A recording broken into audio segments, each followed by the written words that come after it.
Halo teman-teman semua, Assalamualaikum warahmatullahi wabarakatuh.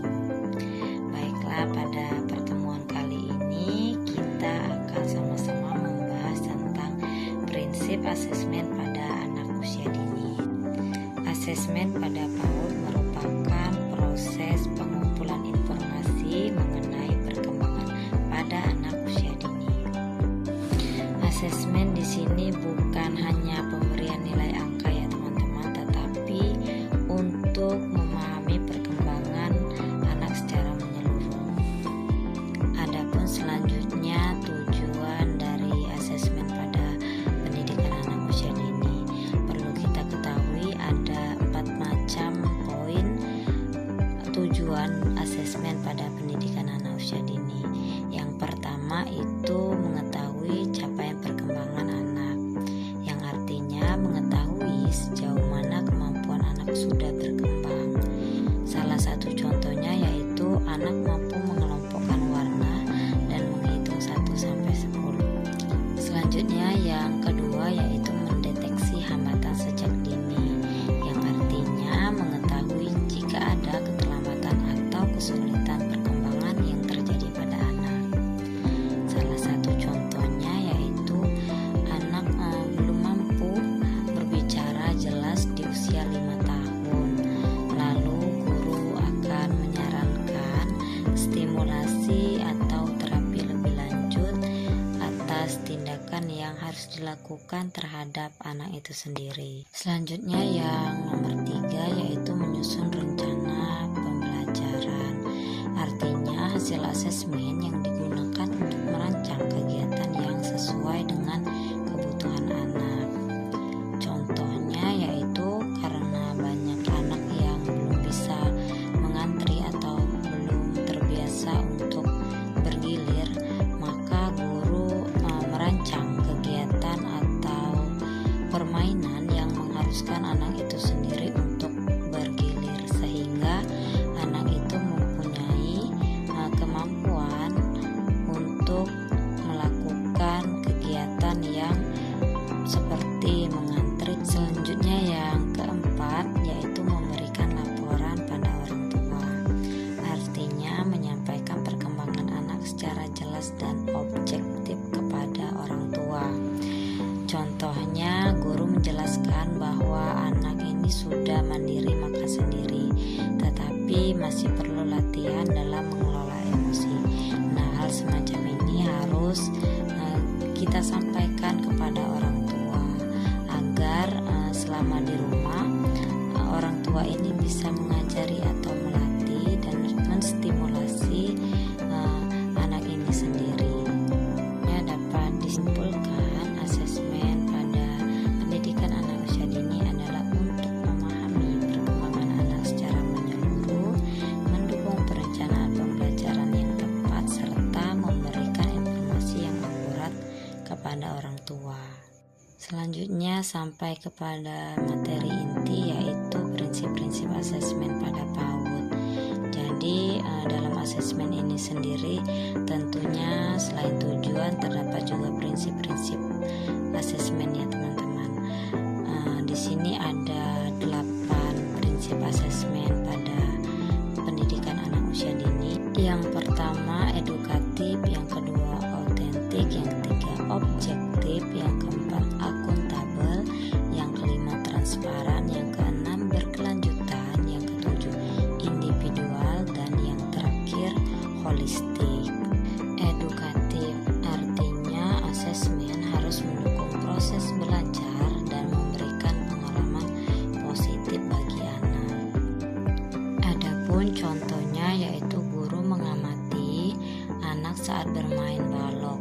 Ketika anak belum mampu menyusun balok dengan seimbang, guru tidak langsung mengatakan salah, tapi memberi pertanyaan pancingan seperti, menurutmu baloknya harus ditaruh di mana supaya tidak jatuh. Nah, asesmen ini dilakukan sambil membimbing, bukan menghakimi atau langsung menyalahkan anak. Autentik yaitu penilaian dilakukan dalam kegiatan nyata sehari-hari, bukan melalui tes tertulis.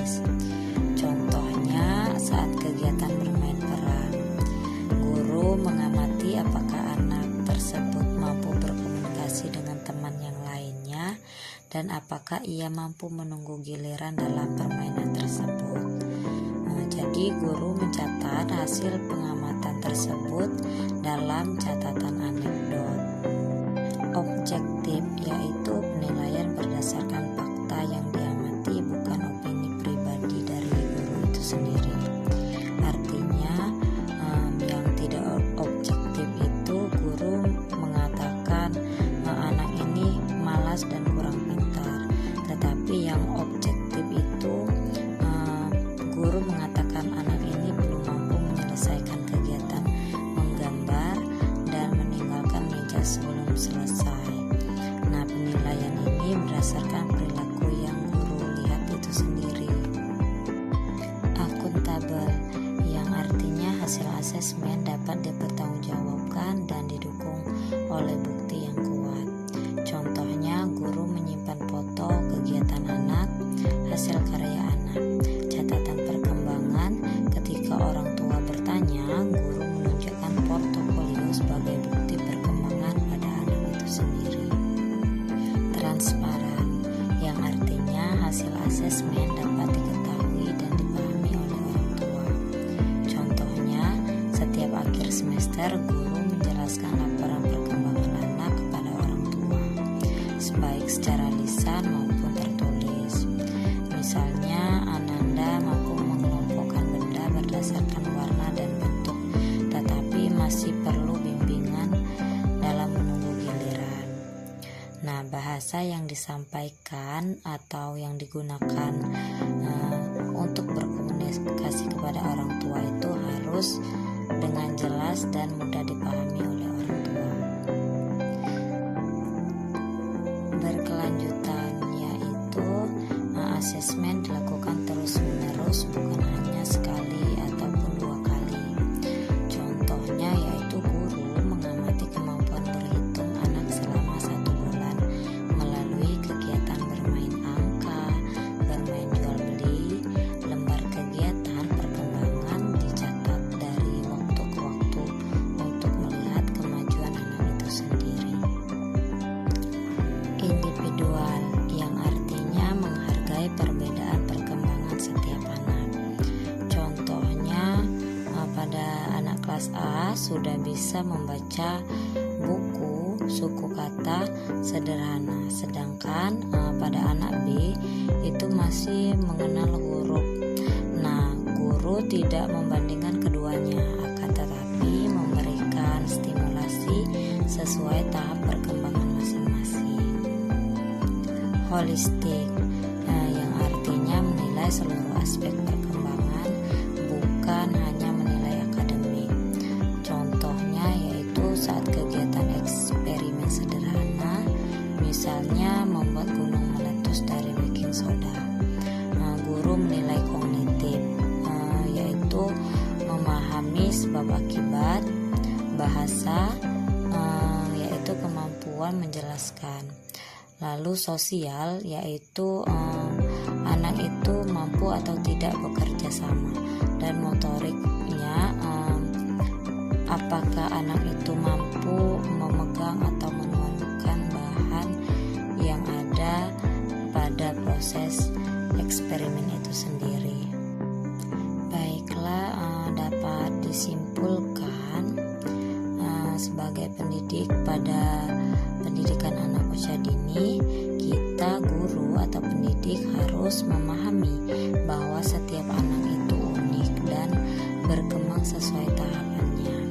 Oleh karena itu, asesmen harus dilakukan secara bijak, menyenangkan dan berorientasi pada perkembangan anak. Baiklah, itu saja pembahasan mengenai hari ini tentang asesmen, tujuan dan prinsip asesmen itu sendiri. Apabila ada salah kata, saya mohon maaf. Sampai jumpa di pertemuan selanjutnya. Terima kasih. Wassalamualaikum warahmatullahi wabarakatuh.